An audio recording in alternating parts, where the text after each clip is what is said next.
الهدى ويألف ذات بيننا ويولي علينا خيارنا ويصرف عنا شرارنا ويكفينا شر الفتن والمحن والمؤذين والمعتدين من قريب أو بعيد، وأن الله يقضي كل حاجاتنا حسية ومعنوية ظاهرة وباطنة دنيوية وأخروية، ويوسع أرزاقنا ويطول أعمارنا في طاعة الله وطاعة رسوله.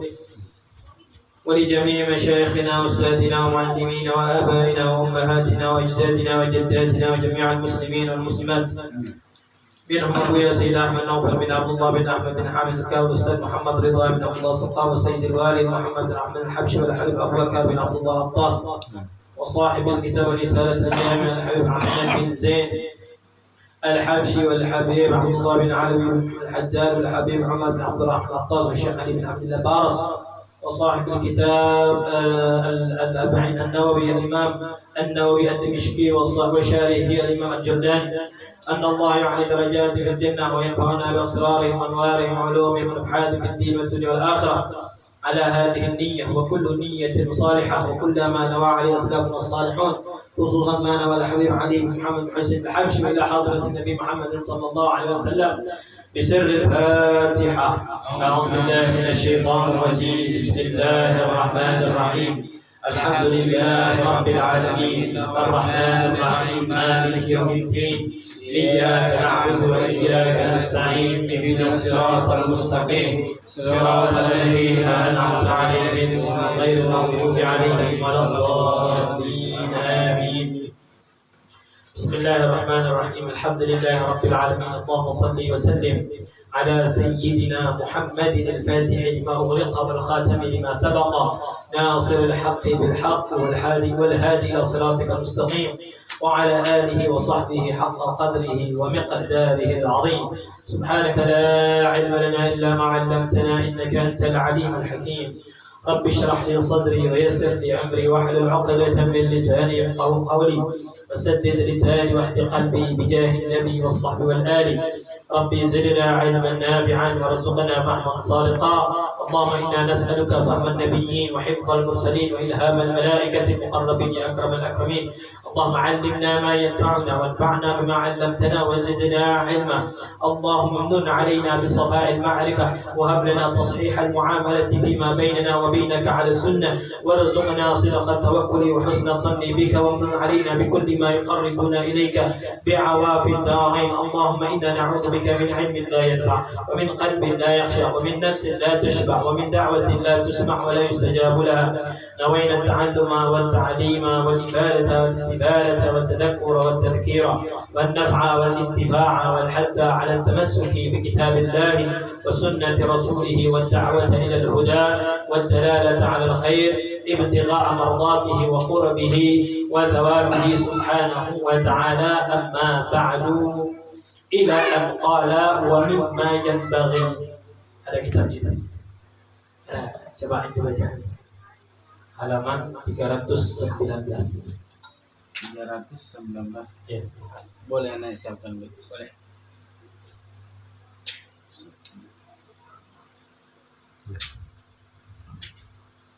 Saya minum juga ini.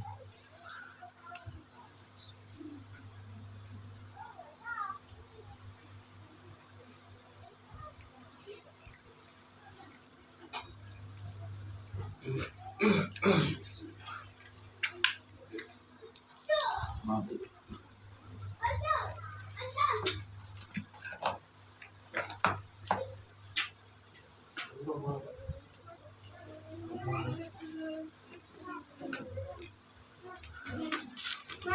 Yang tetap apa nih? Ibu dulu dokternya Ami. 319.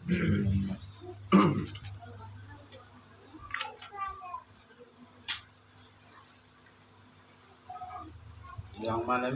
ومما ينبغي التحلي. Paling atas.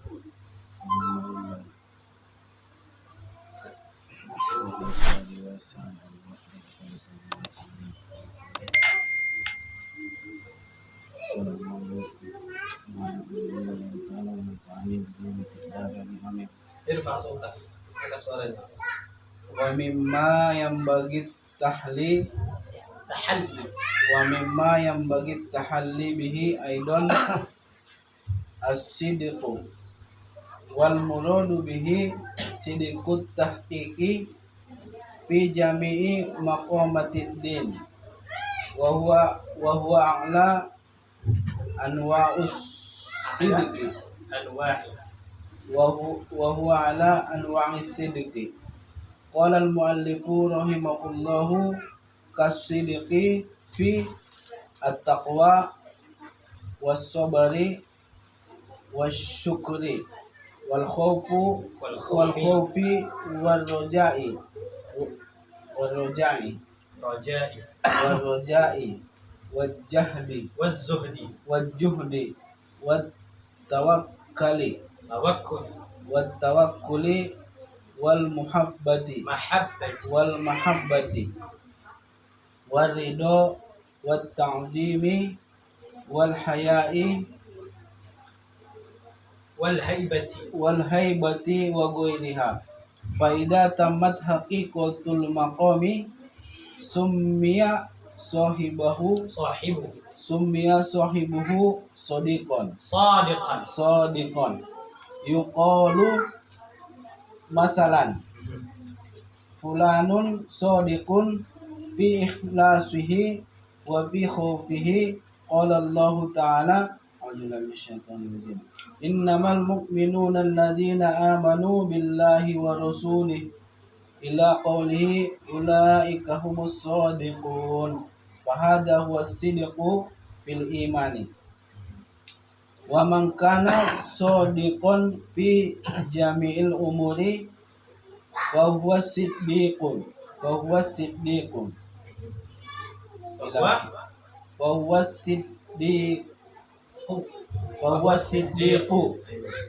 ilahi.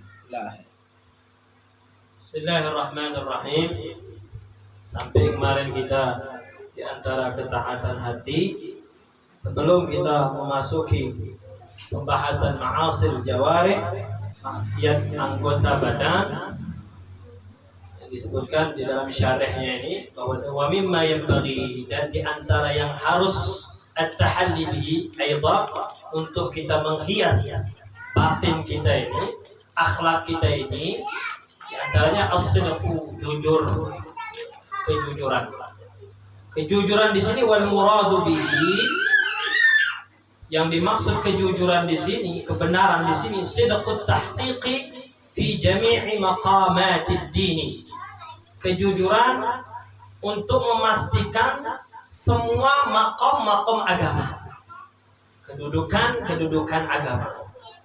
Wa huwa a'la anwa'is sidqi. Kita akan dijelaskan maksud sidqut tahqiq itu nanti selanjutnya. Wa huwa a'la anwa'is sidqi. Nah, inilah yang paling tinggi dari yang namanya jenis kejujuran, ketulusan. Qala al-muallif Imam Ahmad bin Zain al-Habsyi ngomong, qasidqi, seperti jujur, tulus, fit taqwa, dalam ketakwaan. Yang namanya kita tahu, yang namanya definisi takwa itu imtithalu awamirillah wajtinabun nawahi, melaksanakan perintahnya Allah, meninggalkan larangannya Allah, harus didasari dengan kejujuran. Jadi jujur, dia melaksanakan perintah Allahnya jujur, dia menjauhi larangannya Allah jujur. Wasabri, sabar. Ketika dia ngomong sabar ini memang jujur, benar, tulus. Wasyukur, bersyukurnya pun jujur. Wal khauf, ketakutannya tadi benar, bukan yang dibungkus, bukan bohong. Jadi takutnya pun benar, rojanya pun, pengharapannya benar, tulus. Zuhudnya pun benar. Tawakalnya pun benar. Wal mahabbah, kecintaannya pun benar. Wal ridhonya pun harus benar. Wal ta'zim, pengagungannya tadi pun benar. Wal haya, malunya pun benar. Wal haibah, kewibawaannya pun benar. Jadi harus yang namanya maqamuddin tadi, Ya, namanya maqamuddin, taqwa, sabar harus dibungkus dengan ketulusan, dengan kejujuran, dengan kebenaran. Itulah baru bernilai. Fa idza tammat, kalau sudah sempurna yang namanya hakikatul maqam tadi, maqam takwanya benar, maqam sabarnya benar, maqam syukurnya benar, benar sempurna, summiya sahibuhu shadiqan. Baru orang tadi baru dinamakan si shadiq, orang yang jujur, orang yang benar, orang yang tulus. Makanya tak kaleng-kaleng Rasulullah memberikan gelar kepada Sayyidina Abu Bakar As-Siddiq. Betul, karena Rasulullah tahu isi hatinya sahabat itu. Makanya namakan Siddiq. Kadang kita secara zahir tadi, masya Allah, ketika dia melaksanakan maqam agama tadi kelihatannya sabar, kelihatannya bersyukur, kelihatannya takut, tapi kita tidak tahu ketulusan di dalam hatinya tadi. Nah ini benar, ini harus. Makanya fungsinya ketika kita duduk di majelis itu, apa niat kita? Apa niat kita? Mau niat kita betul-betul menjadi orang baik. Ketika kita mau niat kita mau jadi orang baik, maka kita harus menilai diri kita. Jadi tugasnya kita hadir di majelis ini bukan mengurusi orang supaya baik. Tugasnya kita hadir di majelis ini mengurusi diri kita supaya jadi baik, karena diri kita belum jadi baik. Bahaya kalau seandainya kita sudah menilai saya ini hadir di majelis berarti saya ini orang baik, bahaya. Sudah terkena yang namanya penyakit ujub, bangga dengan diri. Jadi harus betul-betul ketika kita di dalam majelis itu merasa diri kita inilah yang paling rendah, merasa diri kita inilah yang paling banyak salah, merasa diri kita inilah yang banyak kekurangan. Bahaya betul kalau seandainya orang hadir di majelis ilmu, hadir di majelis zikir, hadir di majelis salawat, hadir di masjid, hadir di musalla, dia mengatakan saya ini adalah orang yang baik. Bahaya betul. Maka dia terjebak dengan kemaksiatan berbungkus dengan ketaatan. Itu bahaya sekali. Susah untuk diobati. Susah betul untuk diobati. Kenapa? Karena merasa saya ini sedang beribadah, saya ini sedang taat, saya ini sedang taqarrub kepada Allah Subhanahu wa taala. Tapi di situ dia terkena permainan iblis. Akhirnya dia ngorek-ngorek si fulan. Wah, si fulan tidak majelis, aku majelis, aku orang baik. Si fulan tidak ke masjid, aku ke masjid, aku orang baik. Alhamdulillah. Makanya harus segala ketaatan tadi, maqamuddin tadi, kedudukan maqam agama tadi harus dibungkus dengan yang namanya as-sidqu, kejujuran. Jujur tak kamu ibadah dan taat kamu tuh. Emang taatnya kamu tuh untuk siapa? Makanya kalau seandainya sudah benar dia tadi ketaatannya tadi, kedudukan agama itu sudah benar, makanya baru dinamakan summiya sahibuhu shadiqan. Baru seseorang tadi dinamakan shadiq, jujur. Yuqalu mathalan, contohnya misalnya fulanun shadiqun fi ikhlasihi wa fi khawfihi. Si fulan ini benar, tulus dia, jujur dia, murni dia dalam keikhlasannya, murni, tulus, jujur dalam rasa takutnya dia kepada Allah Subhanahu wa taala. Enggak dibuat-buat, enggak bohong, enggak menipu. Jadi kadang yang paling bahaya itu menipu diri sendiri, itu yang paling bahaya. Dia tidak sadar telah menipu dirinya sendiri. Kenapa? Ya tadi dia menipu bahwasanya ibadahnya tadi untuk Allah, padahal enggak. Ini untuk makhluk semua, itu na'udzubillah. Qala Allah Ta'ala innamal mu'minuna alladziina aamanu billahi wa rasulihi ila qaulin ulaika humus shadiqun. Dalam ayat belum menemukan ayatnya. Sesungguhnya orang yang beriman, orang yang mukmin itu adalah orang yang beriman kepada Allah, beriman kepada Rasulnya. Tamam ayatnya enggak nemu.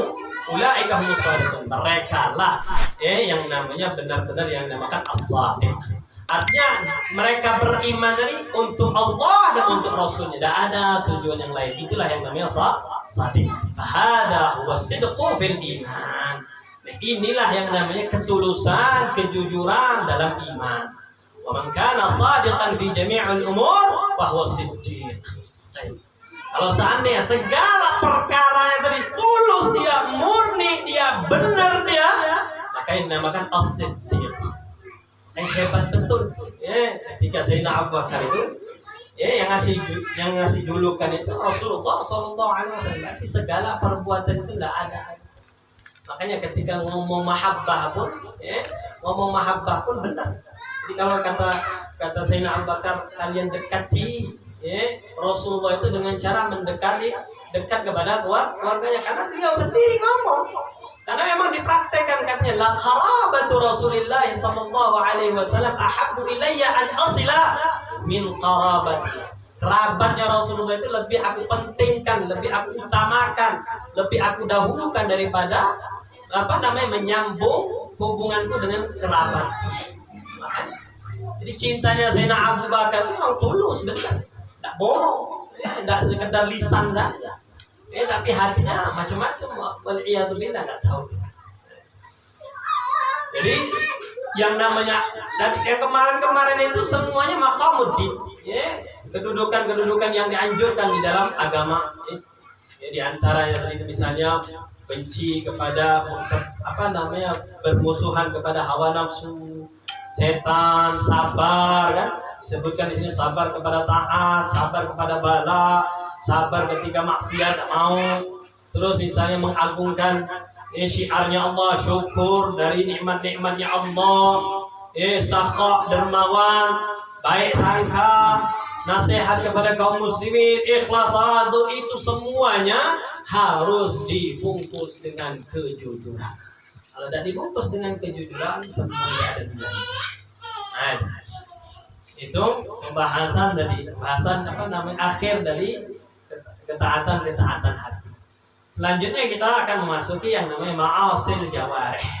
Ma'asil jawarih, maksiat anggota badan.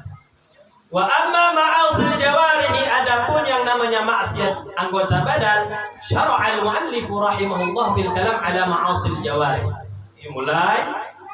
Sang muallif memulai tentang pembahasan maksiat anggota badan. Wa takallama huna an ma'asil badan. Beliau akan membahas topiknya tadi seputar maksiat perut, maksiat lisan, lidah, maksiat mata, maksiat telinga, maksiat tangan, maksiat kaki, maksiat kemaluan, wal ma'siyatu bi kulli badan, dan maksiat yang ada di dalam badan, anggota badan. Wa ghairiha min al-ma'asi. وقد تكلم عن المعاصي الجوارح حجة الإسلام الغزالي في القسم الثاني من كتابه بداية الهداية. Nah, pembahasan maksiat anggota badan ini sudah dibahas oleh Hujjatul Islam Al-Imam Al-Ghazali. Ini dalam pembahasan bagian yang kedua di dalam kitabnya Bidayatul Hidayah. Wal Imam Al-Haddad Al-Habib Abdullah bin Ali Al-Haddad juga telah membahas fi akhir kitabih, di akhir kitabnya beliau yang bernama An-Nasaih Ad-Diniyah rahimahullah ta'ala. Jadi tema ini sudah dibahas oleh ulama-ulama sebelum beliau. Sudah ada. Jadi istilah-istilahnya itu sudah dibahas. Wa sababu dzikri ma'asil qalbi, dan sebab disebutkan yang namanya maksiat hati qabla ma'asil jawari, sebelum maksiat badan. Kenapa? Kok pembahasannya tadi maksiat hati dulu? Sebelum maksiat jawarih yang akan kita bahas ini, annal jawarih karra'iyah lil qalb. Karena yang namanya badan ini rakyatnya hati. Jadi yang pusat itu pemimpinnya tadi, imamnya tadi, presidennya tadi adalah hati. Badan ini cuma rakyat ikut saja. Tergantung hati yang ngatur. Nah, jadi yang paling penting yang harus pertama kali diobati itu adalah hati. Baru badan. Badan itu ngikut saja. Kalau seandainya hatinya benar, semuanya bakal baik. Tapi kalau seandainya hatinya busuk, hatinya kotor, hatinya rusak, semuanya akan jadi, badan itu akan rusak. Wan bi'adha lit-ta'ah wal maksiyah. Karena yang namanya hati tadi sumber bakal dia ini bakal mau dia taat atau dia maksiat. Yang membangkitkan itu hati. Orang mau taat itu dari hati. Baru dipraktekkan, diatur oleh si badan. Begitu juga maksiat. Ketika hati pengen maksiat sudah ngikutlah tadi anggota badannya. Yakunu fi tilqahi wa la yasturu anha taharrukun wa la sukunun illa waqad waqa'a fil qalb. Kita gerak saja, atau diam saja itu karena hati. Hatinya gerak, akhirnya badan ikut gerak. Karena hati pengen diam, akhirnya diam. Illa waqad waqa'a fil qalbi iradatuhu. Jadi keinginan itu dimulai dari hati. Makanya sumbernya itu hati, ngontrol semua hati. Wa iqbalun alaihi ba'da iradatillahi ta'ala, dan semuanya itu juga jelas setelah iradahnya Allah Subhanahu wa ta'ala. Keinginan Allah ketika Allah ingin diaturlah lewat hati tadi. Nanti hati tadi lah yang ngatur anggota badan semuanya. Kalau hakikatnya semuanya diatur oleh Allah. Tapi dengan cara apa? Dengan cara perantara hati yang ngatur tadi. Waqad qala Nabi sallallahu alaihi wasallam inna fil jasad mudghah. Dalam tubuh ini ada yang namanya segumpal darah atau segumpal daging. Idza saluhat, kalau seandainya segumpal darah tadi baik, bagus, benar, saluhal jasad kullu, baik semua. Seluruh jasad akan baik. Wa in fasad, kalau sudah rusak, fasadal jasad kullu, rusak seluruh jasad. Ada wahya al-qalb. Ketahuilah kata Rasulullah, inilah yang namanya hati. Kalau hati baik, seluruh jasad akan baik. Mulut tak mungkin ngomong kasar lagi. Mulut tak mungkin lagi ngibah lagi. Mulut tak mungkin ngomong kotor lagi. Kenapa? Hatinya bersih. Jadi kalau seandainya mulutnya masih ngomong kotor, kasar dan segala macamnya, berarti hatinya masih berpenyakit, rusak. Tangannya, matanya, kemaluannya, segalanya. Kalau seandainya masih maksiat, berarti hatinya berpenyakit. Wa'lam, ketahuilah anna jawarihaka, anggota tubuhmu tadi, ra'iyatuka, kamu yang mengaturnya, rakyatnya. Makanya namakan rakyat. Rakyat itu dari bahasa Arab, ra'iyah. Ra'iyatuka, rakyat, rakyatnya. Jadi tubuhmu itu adalah rakyatmu. Wa annaka mas'ulun anha, dan engkau akan dipertanggungjawabkan, ditanyai semua itu. Si rakyatmu tadi. Jadi apalagi kalau seandainya rakyatnya itu banyak, ngurusin ini saja itu banyak nih. Ini rakyat kita semua nih. Masing-masing punya rakyatnya. Apa rakyatnya? Matanya rakyatnya, telinganya rakyatnya, mulut lisannya rakyatnya. Apalagi nanti kalau seandainya rakyatnya banyak, mulut-mulutnya mau diatur semua, dahsyat, dahsyat kan? Ini bakal ditanya semuanya. Wahia syahidatun 'alaika yaumal qiyamah. Rakyatmu tadi, tubuhmu tadi akan menjadi saksi untuk dirimu. Jadi saksinya yang tidak enak, 'alaika. Bukan laka, syahidatun 'alaika. Ngasih persaksian yang tidak bagus. Tangan ini pernah mukul orang, menzalimi orang, mata ini pernah maksiat, mulut ini pernah, masya Allah, ngomong semua, bakal ngomong semua. Kalau Allah Taala yauma tashhadu alaihim, di hari yang mana seluruh anggota tubuhnya tadi akan bersaksi kepada mereka, kesaksian yang bakal memberatkan, bukan yang meringankan.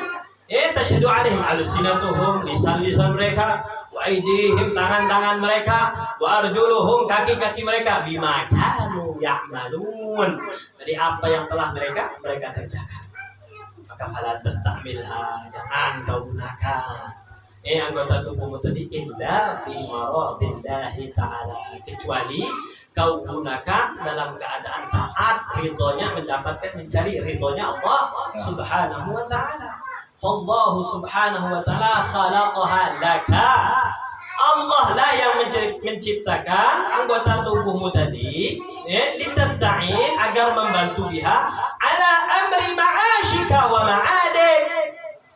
Diciptakan dari tubuhmu tadi, anggota badanmu tadi, untuk membantu urusan duniamu dan urusan akhiratmu yang baik-baik.